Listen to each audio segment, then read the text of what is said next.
Bom dia, irmãos. Como é que vocês estão passando? Como é que estão vivendo esse tempo de pandemia, de isolamento social? Eu imagino que cada um na sua casa, cada um no seu quadrado. Mas esta manhã eu gostaria de falar com vocês sobre um assunto que eu considero muito importante, principalmente considerando o tempo que estamos vivendo. Trata-se da esperança. Esperança em tempos de angústia. Sim, porque nós vivemos tempos difíceis. Tempo de pandemia, tempo de isolamento social. Eu não sei como é que vocês se sentem, mas para mim é como se eu estivesse num pesadelo. Aqueles pesadelos em que a gente quer acordar, mas não consegue. É como se nós estivéssemos vivendo um filme de ficção científica, com isolamento social, monitoramento da população e até prisão de pessoas pelo simples fato de estarem caminhando nas ruas. Eu já assisti a diversos filmes que falam sobre epidemias que se alastram pelo mundo, fazendo as suas vítimas. E esses filmes falam também das equipes médicas que se desdobram procurando encontrar uma vacina para salvar a humanidade. Entretanto, quando a gente vive um momento como este, a realidade é muito mais cruel, é muito mais difícil de encarar, porque são vidas reais que estão sendo ceifadas a cada dia. Em meio a este cenário, embora as redes sociais continuem pregando o hashtag vai passar, nós já estamos há cerca de 90 dias em confinamento. E parece que não há esperança de dias melhores, porque depois da primeira onda, que é a pandemia, provavelmente virá uma segunda onda, que é da recessão econômica, e finalmente uma terceira onda, que é a da depressão. Mas vamos ver o que a Bíblia tem a nos dizer sobre tudo isto que está acontecendo. O texto desta manhã se encontra em 1 Pedro, capítulo 1, versículos de 3 a 7. Naturalmente, vocês não precisam abrir as suas Bíblias, porque o irmão Paulo já se prontificou a projetar o texto aí na tela. Então, 1 Pedro, capítulo 1, versículo 3, diz o seguinte: Bendito o Deus e Pai de nosso Senhor Jesus Cristo, que segundo a sua muita misericórdia nos regenerou para uma viva esperança, mediante a ressurreição de Jesus Cristo dentre os mortos, para uma herança incorruptível, sem mácula, imarcessível, reservada no céu para vós outros, que sois guardados pelo poder de Deus mediante a fé, para a salvação preparada para revelar-se no último tempo. Nisso exultai, embora no presente, por breve tempo, se necessário, sejai contristados por várias provações, para que o valor da vossa fé, uma vez confirmado, muito mais precioso do que o ouro perecível, mesmo apurado por fogo, redunde em louvor, glória e honra na revelação de Jesus Cristo. O tema central do texto acima é a esperança, que é a herança que Deus dá para os seus filhos. Esse texto foi escrito por Pedro no início do primeiro século da nossa era, porém, continua muito atual e continua muito valioso para os cristãos de hoje. Esse texto nos fala da esperança, mas deixa bem claro que a esperança cristã não significa apenas um desejo, uma expectativa em relação ao futuro. Esta esperança é o ingrediente que dá sentido à nossa vida. É ela que nos tira da escuridão e da incerteza para nos fazer brilhar a luz da alegria. Quando uma criança diz: "Pai, eu gostaria de ganhar uma bicicleta no Natal", ela fica na expectativa de que chegue logo o Natal. E ela fica naquela ansiedade de que, se o pai tiver dinheiro, existe a possibilidade de ela ganhar uma bicicleta no Natal. Mas isto é somente um anseio, é somente um desejo, um sonho da criança. Porém, diferentemente, a esperança cristã é muito mais do que isso. A esperança que Deus nos deu não é uma possibilidade, não é uma expectativa, não é simplesmente um desejo. É a certeza de que Deus está no controle de todas as coisas, de todas as situações. E a certeza de que Ele está presente em nossas vidas hoje, agora, aqui onde nós estamos, mesmo em meio à pandemia. Ainda que isolados em nossas casas.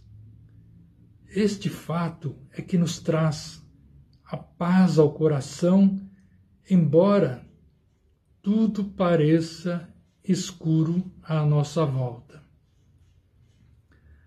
A esperança cristã não é baseada em circunstâncias, nas circunstâncias em que nós estamos vivendo.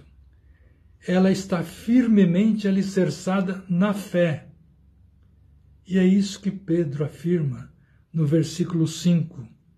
Sois guardados pelo poder de Deus mediante a fé. Nós concluímos então que sem fé não existe esperança. Você poderia dizer: mas a minha fé é muito pequena. Pois saiba que a nossa fé é do tamanho da nossa confiança em Deus. Se você confia totalmente em Deus, grande é a sua fé. Louvado seja o Senhor por isso. Agora, é o seguinte: para poder confiar em alguém, é preciso conhecer esse alguém. Para conhecer é necessário conviver com essa pessoa. Se você acha que a sua fé, a sua confiança em Deus é pequena, a única alternativa é conhecê-lo melhor. E o único caminho para conhecer esse Deus é por meio de Jesus Cristo, nosso Senhor. Renda-se a Ele, do jeito como você é. Leve a Ele todas as suas angústias, as suas dores, os seus temores. Ele é autor e consumador da nossa fé. Em Marcos, capítulo 9, versículo 24, nós lemos a passagem do pai que pede a Jesus que cure o seu filho endemoninhado. E esse pai clama: ajuda-me com a minha falta de fé. Sabem o que na realidade ele estava querendo dizer? Senhor, eu creio desconfiando. Meu jeito de crer é imperfeito. Meu lar está caindo aos pedaços. O meu filho está doente. Meus negócios estão indo à falência. Eu perdi a esperança em tudo. Eu estou sozinho. Eu preciso de ti. Ajuda-me na minha falta de fé. Este também talvez seja o seu desabafo. Esta talvez seja a sua oração. Somente a fé em Deus nos permitirá manter viva a chama da esperança quando tudo parece desabar em nossa vida. Se você assistir aos noticiários da TV ou ler as notícias na internet, você verá que está tudo saturado de miséria, de violência, de corrupção. A Covid-19 continua avançando. A TV funeral, aquela do Plim Plim, informa que nós tivemos mais um recorde de mortes. O governador avisa que a quarentena será prorrogada mais uma vez, até o dia de São Nunca. Diante dessas notícias, nós nos sentimos inseguros, desamparados e nos perguntamos: para onde é que vai este mundo? Para onde é que vai a minha vida? Aqui é onde aparece o valor da esperança, porque ela lhe dá a certeza de que, apesar do mundo estar sendo consumido pela loucura humana,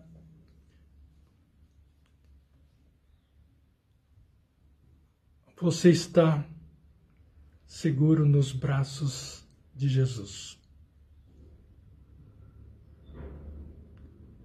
Não importa o que suceda, Deus está cuidando de você. Isso é a esperança cristã. Porém, esta não é uma esperança de que não virão provações. Não significa isenção da dor e do sofrimento. A dor e o sofrimento fazem parte da nossa humanidade. A dor e o sofrimento fazem parte da nossa vida aqui na Terra. A esperança em Deus não nos livra de sermos contaminados pelo coronavírus.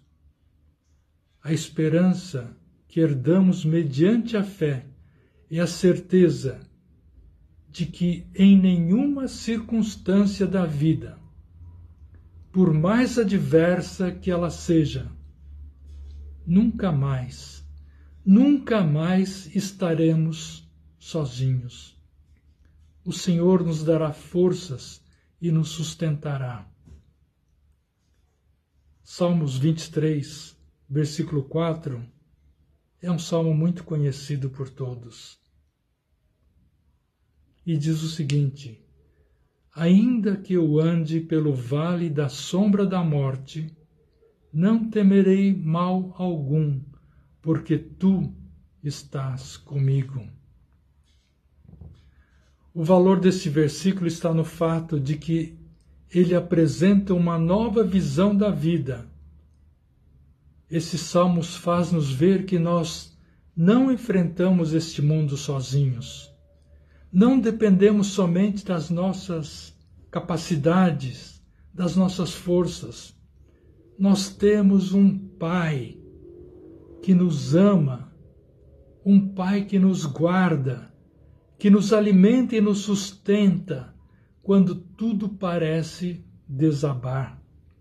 Um Pai que vai à frente em nossas lutas. Um Pai que se coloca entre nós e as ameaças deste mundo, que nos consola em nossas tristezas e nos dá uma nova visão de esperança e de fé. Eu li recentemente o depoimento de uma menina cristã prisioneira num campo de concentração. E ela dizia: eu sei que nunca vou me acostumar com a situação que estou vivendo. Porém, eu mesma me surpreendo pelo fato de aceitar tão bem esta minha vida, a ponto de me sentir até feliz. Às vezes tudo parece tão escuro, mas o Senhor me provê a sua luz, e isso é muito bom.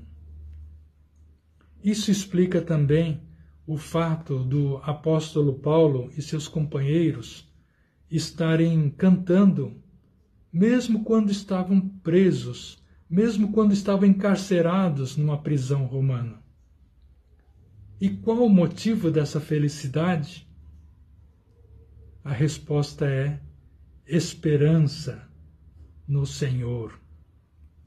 Em Romanos 8, versículos 38 e 39, ele escreve: porque eu estou bem certo de que nem a morte, nem a vida, nem anjos, nem principados, nem coisas do presente, nem do porvir, nem poderes, nem altura, nem profundidade, nem qualquer outra criatura poderá nos separar do amor de Deus que está em Jesus Cristo, nosso Senhor.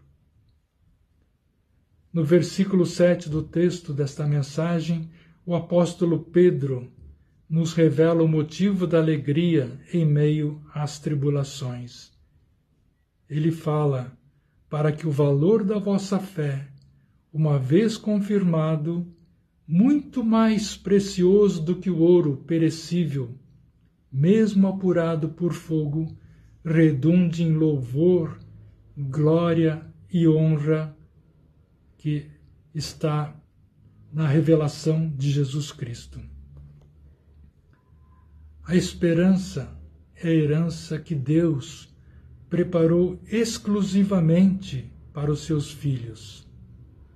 E esta esperança nos afeta positivamente em todas as áreas da nossa vida. Na saúde, na família, na vida social, no trabalho. Porém, todos os benefícios que recebermos nesta vida são apenas um adiantamento, uma antecipação da verdadeira herança que receberemos quando encerrarmos a nossa carreira aqui na Terra. É algo tão grandioso que a mente humana não consegue nem imaginar, conforme está escrito lá em 1 Coríntios, capítulo 2, versículo 9, nem olhos viram, nem ouvidos ouviram o que Deus tem preparado para aqueles que o amam.